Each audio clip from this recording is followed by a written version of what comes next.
Hey, what's up you guys, it's Dorothy and welcome back to my channel. In today's video we're going to go into chapter 29 of One of Us is Back by Karen and McManus.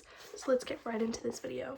This video may contain sensitive topics and foul language. If you do not wish to continue, I suggest you click off the video now.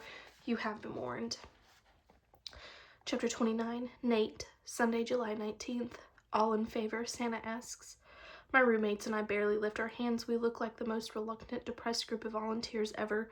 Even Stan, who's hanging out on an end table in the house mascot, doesn't blink. Okay, no one's opposed, so the motion to hold off on renting Reggie's room until September passes. Santa says, rapping her knuckles on the coffee table. Remember, everyone has to pay an extra $150 in August. We know. Jiho grunts. Nobody's thrilled about that. But the alternative, having a bunch of Mordano rubberneckers try pass through our house with no intention of actually renting the room, is 10 times worse. Jake Rordian is still missing, and all of Bayview can talk about is where he's gone and whether he had anything to do with what happened to Reggie. Opinions are split about whether Jake took off or something happened to him, but either way there's an all-out manhunt going on. So far, there's no sign of him. Mr. Rordian was all over the local news yesterday, telling reporters that Jake was optimistic about his new trial and would never have tried to escape. Also, Reggie's parents are coming to box up his stuff tomorrow, so be prepared for that, Santa says grimly, getting to her feet. They might be here for a while. Any sign of the necklace? I ask, holding my hand out to Stan so he can crawl up my arm.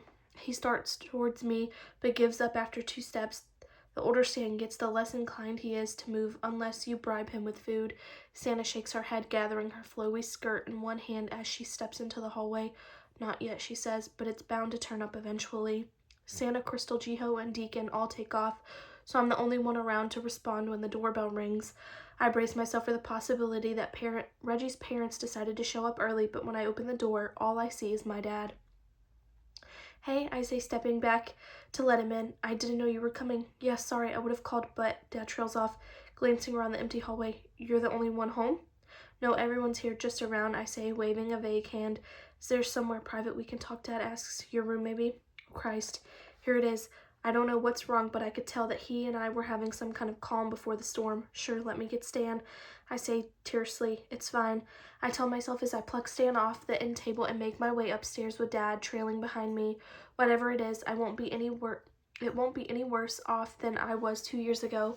Except what if I am? Dad's wearing baldly fitting clothes again, which is all he has because he's lost so much weight. What if he's sick? Maeve showed me pictures once of herself as a kid with leukemia, and I barely recognized her. It wasn't only the lack of hair, it was that she was also so thin and frail she looked like a gust of wind would snap her in half.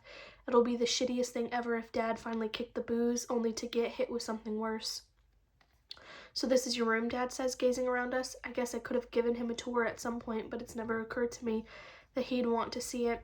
The space is small and dark, filled with secondhand furniture and horror movie posters. The only bright spots are things that Browen's given me, like an antique desk lamp with a green glass shade that picked up when she first came home for the summer. Looks good. It's all right, I say, depositing Stan into his terrarium before I sit at the edge of my bed so Dad can take the desk chair. What's up? He lowers himself into it carefully, like he's afraid it might break. Well, I haven't known how to tell you this. Just say it. I don't mean to sound like an asshole, but it comes out that way. 10 years of frustration and disappointment find their way into 3 little words, and I might as well have said, what have you done this time? Dad flushes and he ducks his head. You always expect the worst, he murmurs. Do you blame me? I almost say, but bite it back just in time. I can't snap at a guy who might be about to deliver bad news. Sorry, I say instead. No, I'm sorry. This isn't how I wanted to start. He swallows hard, and I wish I could fast forward through whatever he's about to say. Anticipation is always the worst part. The thing is, do you remember my Uncle Pete, the one from Tacoma? Huh? I blink. Of all the possible openers, I didn't expect this one. Not really. My dad's parents are both dead, and the rest of his family stopped speaking to him years ago. Well, he got in touch with me when I got out of rehab, Dad says, snapping the band on his wrist. You know, Pete had his struggles with addiction too, so he's been a help to me over the past few months. Unlike me, probably. That's good, I say. Glad you have somebody. Well, not anymore. Pete passed a few weeks ago. Jesus, Dad.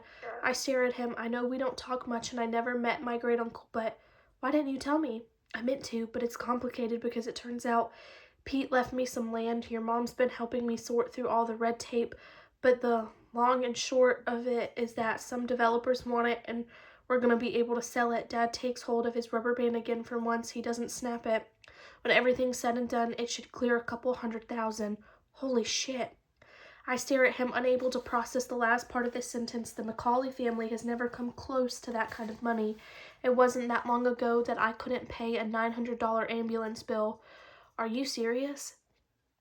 Dad huffs out a short laugh. Believe me, I'm as shocked as you are. I had no idea Pete had any kind of property. He never talked about it. That's why I waited a while to tell you. I wanted to make sure it was real, but it is. And Nate, he rubs a hand over the graying scruff on his jaw. Once everything is settled, I'm gonna give you half. You want to give me $100,000? The words sound ridiculous coming out of my mouth. $1,000 would have felt like impossible luck, but 100 times that is unreal. Crap, of course. It's not real. This is a dream, and it's going to suck when I wake up and still have to come up with the extra $150 to cover Reggie's rent next month. I twist the skin on my arm hard, but Dad's still sitting in my desk chair, his worn face lit up with a smile. Well, not all at once, he says. There are tax implications. Your mother's a lot smarter about that stuff than I am, but we're figuring it out. The thing is, Nate, you didn't get to have a childhood because of me and your mom. We never gave you a shot at a future. You did all of this. He waves an arm around my shitty room like it's some kind of accomplishment. On your own. So if this family finally gets a piece of luck dropped in its lap, it should be yours. He rubs his jaw again. I wanted to give you the whole thing, but your mom convinced me. You try to give it back, and she's probably right. You worry about us too much, so I'll set myself up, maybe get some job training or pay off the house. I mean, you can enjoy your half free and clear. All I want you to, and I want you to enjoy it, okay? I know you'll be smart, but have some fun too. Some fun? I repeat numbly. Those aren't the right words to say in a moment like this, but I can't think of any others. I can't even begin to grasp what my father is telling me. It'll be a few months till everything's settled, so don't spend anything yet. Dad says with a crooked smile, but I promise it's coming. You can count on me for this, okay? I even made a will in case anything happens between now and then. I stare at him wordless, and his smile dims a little. You don't believe me, do you? Jesus Christ, Macaulay. Say something, anything. You need to let everything sink in, Dad says, getting to his feet. That's to be expected. It's a shocker, I know, so take some time.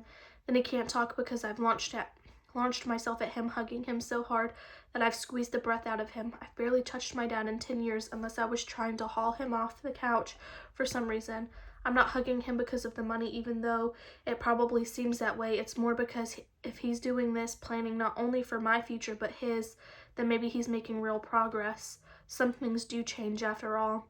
I have, and so is my mother. Why can't he? Dad pats my back and then clutches my shirt until I finally let go. Thanks, I say, my voice thick. It's not enough, but it's all I can manage right now. You're welcome, he says. I'm gonna head out, but maybe we could catch a ball game one of these nights. I know you're not a big Padres fan, but no, yeah, sounds good. Maybe I'll even watch some of it.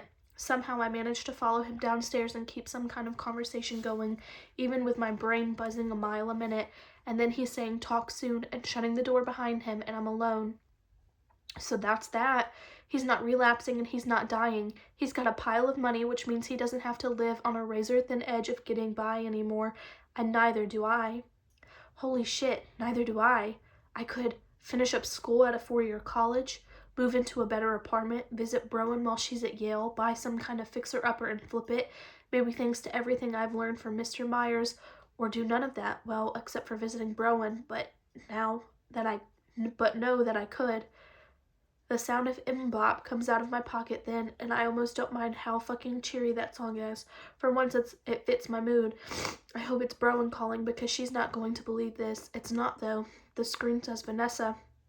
Before I even have a chance to say hello, she says, you better be home, because I'm almost at your house.